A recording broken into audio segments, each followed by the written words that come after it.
Fala pessoal, hoje o vídeo é sobre ataque de DDoS. É um tipo de ataque muito comum dentro das redes de criptoativo e também fora delas, dentro das redes centralizadas.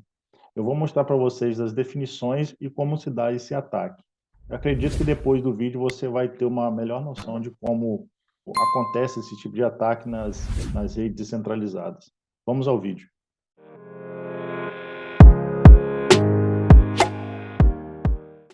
Bom, pessoal, para facilitar o entendimento, eu vou mostrar alguns slides que acredito que fica mais fácil da gente enxergar a arquitetura do ataque e como se dá isso.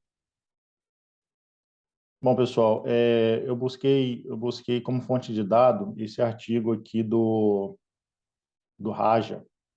Está nesse link aqui e o artigo fala sobre, né, ataques de negação de serviço, que é o ataque de DDoS, e suas defesas. Ok? Então vamos lá.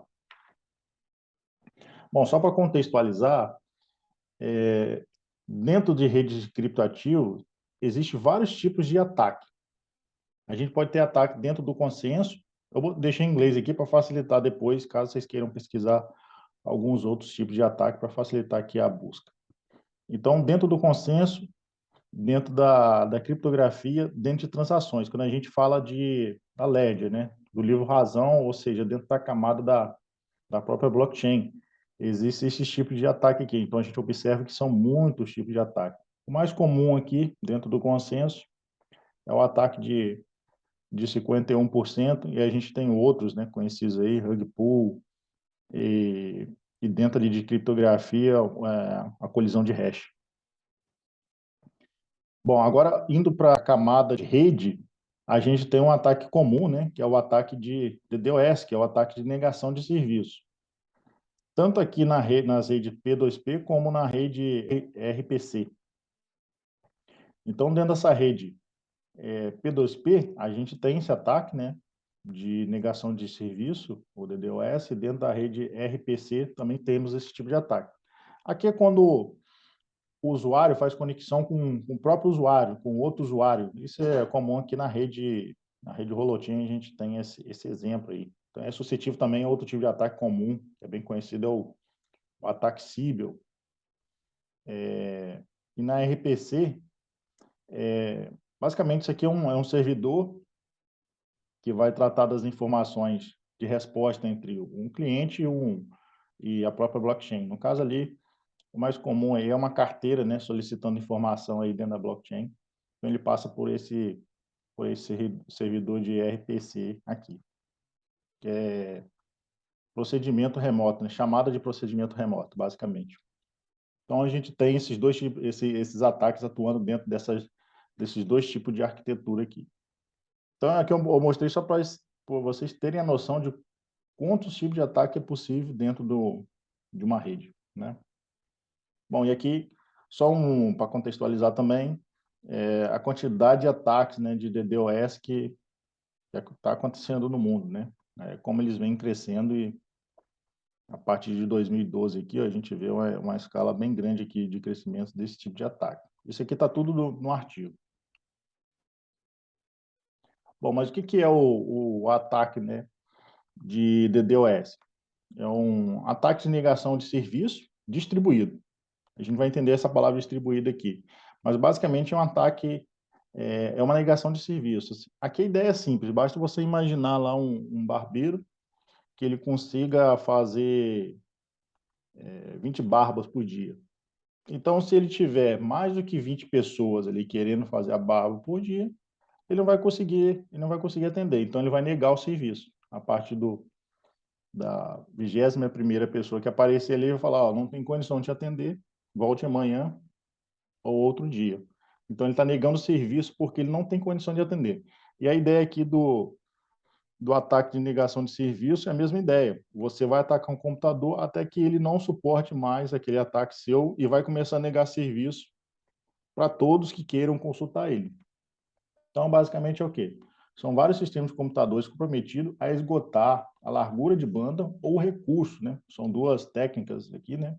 Ou a largura de banda ou o recurso da rede do outro computador, né? Então, são vários computadores atacando um único computador. Então, as causas, né? A negação de serviço, causa da negação de serviço. Conexão, fluxo de mensagem, envio de requisições mal formada, a gente vai ver um pouquinho mais na frente, e acaba forçando ali o computador até ser desligado, né? Sair totalmente da rede. Como eu falei, esse tipo de ataque ele acontece até em rede centralizada. A gente já viu alguns sites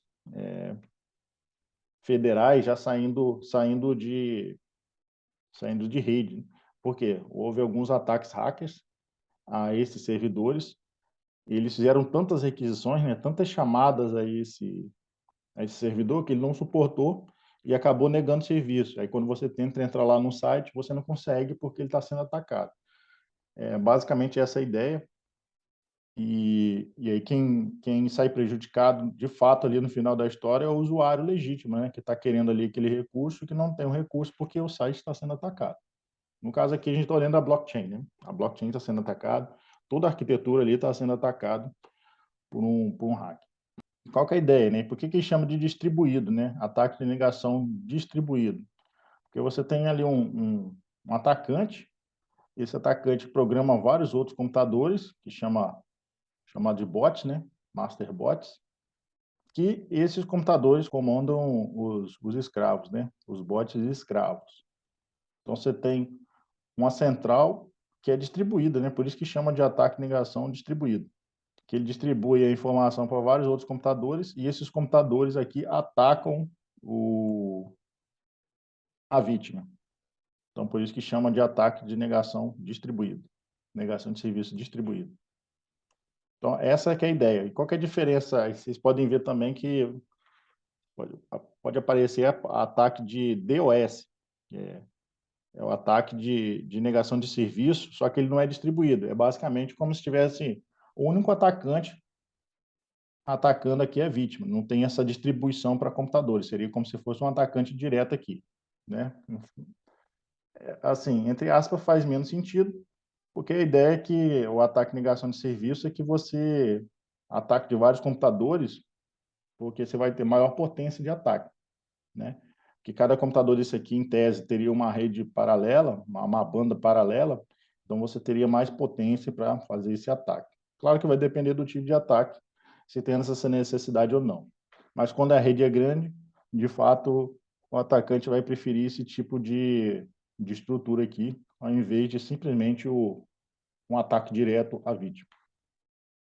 Bom, aqui são algumas definições a mais, que não precisa se preocupar com isso, mas eu vou mostrar um pouquinho mais aqui como é que se dá. É o ataque de DDoS dividido em esgotamento de banda, né, e esgotamento de recurso. E aqui ele subdivide, né, tem várias técnicas aqui onde eles exploram os protocolos, a malformação de pacotes, o flood, né, que é a inundação de requisições. Então, tem várias técnicas aqui. Vamos dar uma olhada aqui basicamente aqui na primeira, né? E nas outras também a gente vai olhar, mas é bem raso assim, tá, pessoal? No flood aqui, né? A conexão do servidor é inundada e o servidor para os clientes legítimos é negado, né? O serviço, né, para os clientes legítimos é negado. E finalmente o serviço pode até parar de funcionar, né? Então ele inunda o outro servidor com tantas requisições que ele não consegue responder. E aí quando você chega lá para tentar de fato acessar o serviço, você não vai conseguir, porque ele está sendo muito requisitado. E aqui a amplificação explora a vulnerabilidade do servidor de nomes, né, de DNS, para transformar inicialmente pequenas consultas em cargas muito maiores. Basicamente, aqui o DNS é um servidor onde você faz consulta, né? Porque quando você faz uma consulta dentro da rede, dentro da internet, você não faz consulta pelo nome do site, você faz consulta por IP. Então, quando você digita o nome do site ali, o próprio navegador ele vai no DNS, que é um outro servidor, e procura por aquele nome. Aí, se o DNS tiver aquele nome, retorna o IP para ele. Aí, quando ele tem o IP, de fato, ele vai fazer a consulta daquele serviço que você está querendo. A ideia é essa. Então, aqui na amplificação, o hacker ataca esse outro servidor, que é o servidor de DNS. Comumente, aí na rede tradicional na Web 2. Bom, aqui é o ataque no protocolo. O protocolo de internet é basicamente um conjunto discreto de regras para trocar informações na internet. O HTTP é um exemplo disso. E essas regras podem ser exploradas por um mau autor. Então, eles exploram várias técnicas. Você vira aqui atrás a partezinha azul aqui, tem várias outras técnicas. Mas eles exploram ali algumas brechas, né? Não vou dizer falhas, mas algumas brechas ali do protocolo para enganar o servidor que eles estão fazendo a requisição. E aqui de pacotes mal formados, né? Explora pacotes enviados para o servidor, de modo a enganar o servidor e fazê-lo entrar em loop e posteriormente em queda. São várias técnicas, né? Mas essa aqui é uma outra, né? Você manda um pacote para ele mal formado, com alguma variação, e ele pode interpretar aquilo como uma variação, talvez entrando em loop, e posteriormente até caindo aí o servidor. Então, aqui é um repertório, né, bem grande, né, de ataques, dentro do modelo DDoS. E quais são as motivações para isso, né? Basicamente 4 aqui. A primeira aqui é concorrência, né? O ataque DDoS pode ser como objetivo prejudicar as operações das empresas, prejudicar a reputação, devastar a venda, o que pode beneficiar diretamente o concorrente, né? Se o concorrente quer derrubar o outro, né? Você imagina aí duas blockchains concorrentes aí, 2 projetos criptativos concorrentes, a gente pode tentar fazer esse ataque na outra, simplesmente para tentar queimar, né, o filme da outra. Basicamente é isso. Essa aqui é a ideia. É para obter ganhos financeiros. Basicamente, você pode usar isso para obter ganhos financeiros. Política, né? Ataque DDoS tem potencial de silenciar digitalmente partidos, oposições, censura, né? Tentar censurar o outro, né? Então, essa que é a ideia aqui. Até ataques por terroristas também. Vingança, algum funcionário ou ex-funcionário, cliente irritado, que está bolado ali com alguma situação, ele pode tentar um ataque desse também. Então, são algumas motivações e como a gente pode encaixar aí dentro do mundo dos criptoativos. E algumas soluções. Aqui são soluções básicas, né? Mas lá no artigo o Raj explora bastante esse contexto. Mas basicamente é a troca de IP, né? O servidor que está sendo atacado, ele pode tentar trocar de IP para enganar também a máquina que está tentando atacar ela. Então, balanceamento de cargas, são várias, né, técnicas, né? Balanceamento de carga. Os servidores, eles podem, né, ter balanceamento de carga, que é o quê? Você tem um número X de requisições, você pode distribuir aquela requisição para outro computador. Ou aumentar a quantidade de recursos que você tem até um certo limite para aguentar mais requisições, né, mais solicitações de informação. Requisição, solicitação de informação, de recurso, como o pessoal comumente chama. Então, um balanceamento de carga pode ser uma estratégia também, mas isso tem um limite, e aí quando atinge o limite, você tem que pensar numa outra estratégia para saber como tratar isso. É resposta baseada na capacidade. Basicamente, o servidor ele só vai responder para outro servidor que está perguntando para ele de modo estratégico, né? De modo que atenda ali a capacidade dele, não mais do que isso. Então, tem que estar programado ali na base do protocolo. Parece ser coisa simples assim, mas de fato não é, né? Tem estratégias de honeypot, de você ter um outro servidor ali que vai enganar esse atacante. Esse atacante vai cair ali no honeypot, vai ficar fazendo requisições, vai ser enganado. Então, assim, são várias estratégias, eu só listei algumas aqui, mas comumente o que a gente enxerga, por exemplo, na Solana, comumente acontece muito ataque, né, de DDoS. Mas aí, esse tipo de ataque, via de regra, ela está atrelada a baixa valor de transação da Solana. Ou seja, como ela tem um valor baixo de transação, é fácil o custo, né, de ataque por hacker é baixo, porque ele vai pagar transações pequenas, né? Quando a gente fala de requisições aqui, toda vez que eu falei do vídeo, você pode pensar como se fosse uma transação também, tá? Contextualizando aqui para dentro dos criptoativos.